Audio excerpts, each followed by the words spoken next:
Fans were shocked by the unexpected turn of Drake's most recent tour stop in Amsterdam, as the singer seemed to suffer a total breakdown on stage.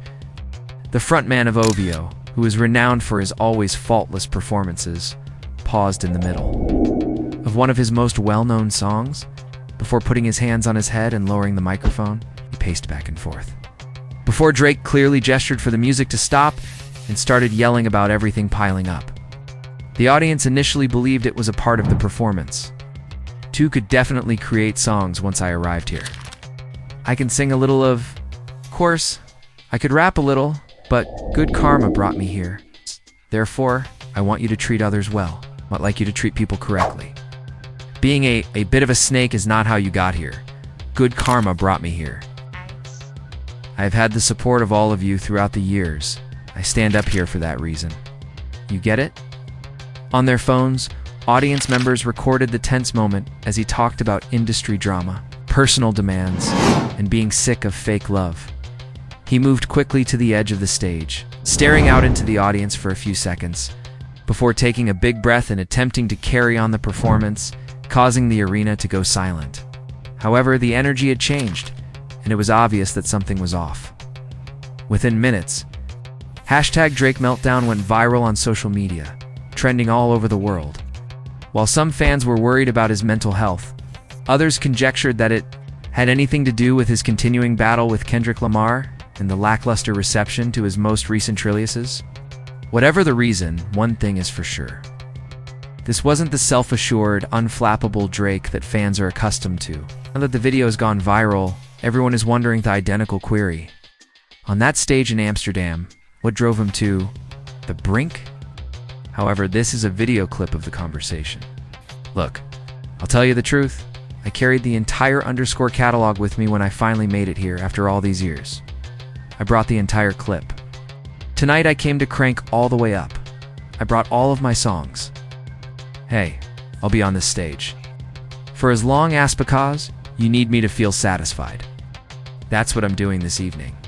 Notably, he mentioned that Amsterdam has special significance for him because that is where his son was conceived. Many people found the situation strange, especially for a live performance environment.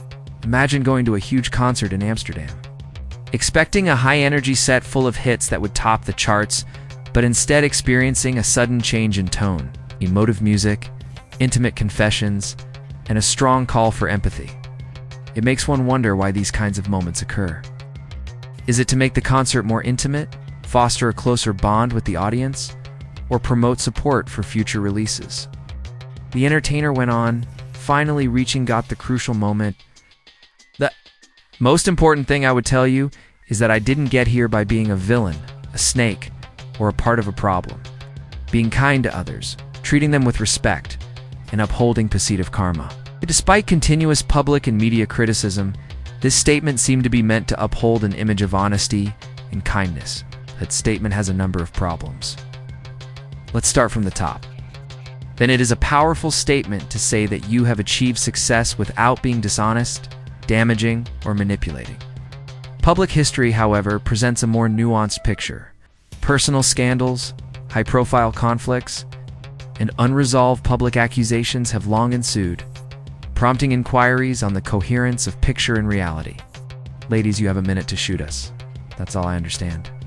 Backstage, I said, adding that this is the location, extremely unique place in my heart since my son was conceived here. Thus, this is a significant for me. It's a big spectacle. See, Amsterdam is really special to me. Without an Adamus, there wouldn't be any Amsterdam. So, a shout out to all of you. Naturally, scrutiny increases when moral integrity claims are combined with personal tales, especially when prior events indicate otherwise. This speech's setting, which included slow, introspective music, seemed to be intended to heighten authenticity. The intended message, however, did not resonate as strongly as anticipated with many observers. Changing the subject, there's also the conversation about figures. Attendance at concerts is frequently cited by supporters as evidence of superiority. In the live performance space, video of the audience first indicates a remarkable turnout. It's possibly on par with previous prominent headliners. However, looking at the actual facility size and ticket sales data shows a more complex picture that isn't necessarily consistent with the initial impression. Amsterdam Ziggo can accommodate up to 17,000 people. For a new that's a respectable amount, artist. However, it's remarkably little for a world-renowned performer with a career spanning over 10 years. This capability establishes a crucial comparison point, putting the current die performing side by side, but on a very different scale. Kendrick Lamar's Grand National Tours also stopped in Amsterdam. The stadium where that performance took place could accommodate 56,120 spectators.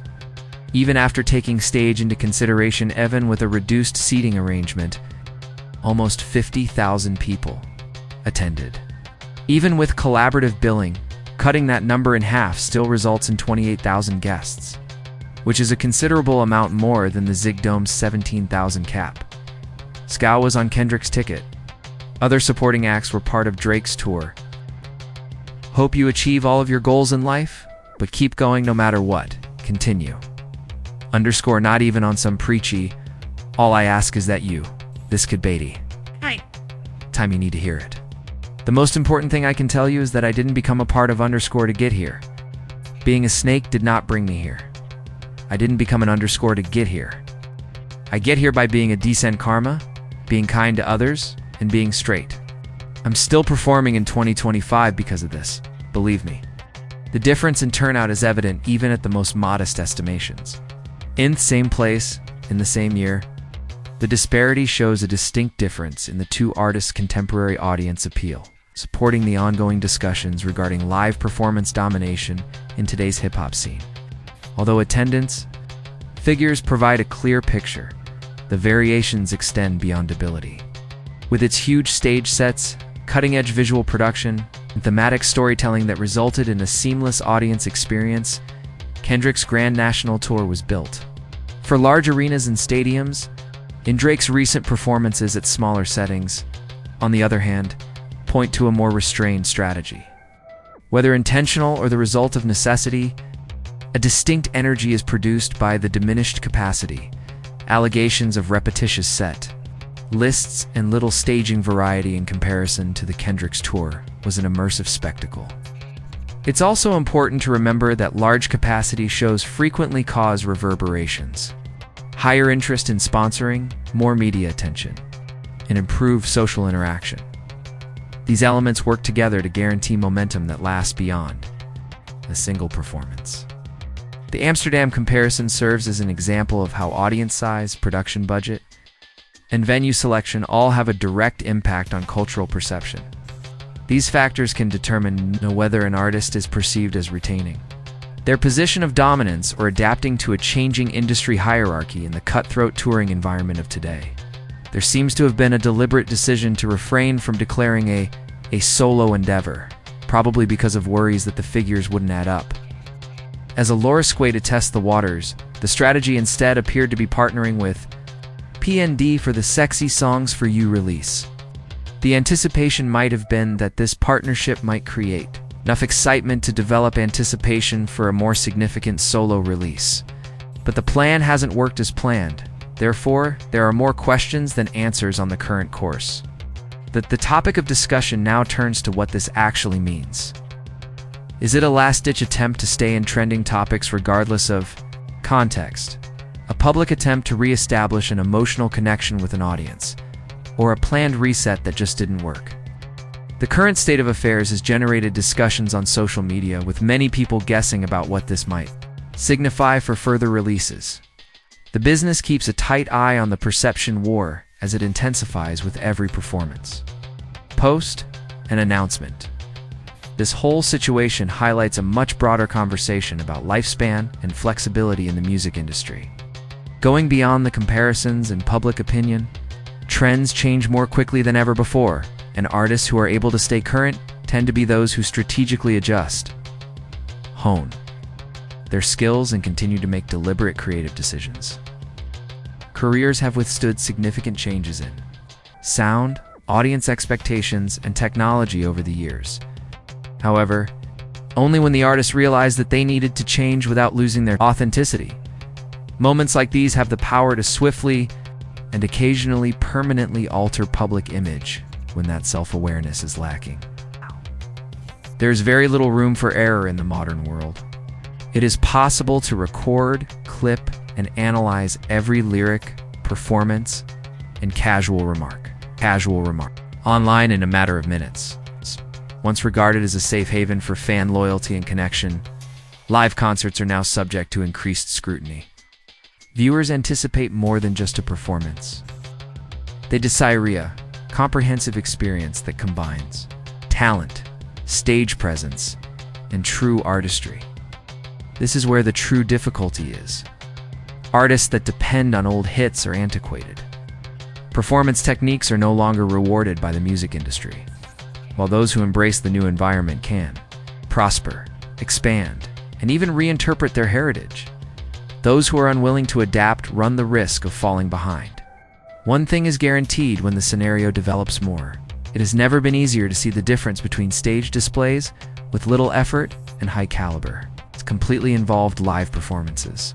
Even minor errors can have long consequences in a cutthroat industry where every little detail counts. Whether this is a pivotal time, future actions, and the public's reaction will determine. If this is a turning point or just another chapter in a slide, delivering something significant, potent, and able to change the course of history is under pressure. Today's audience sees Dend more than just familiarity with the brand. They anticipate consistency, artistry, and connection. Whether or not those expectations are fulfilled will become clear in the upcoming months.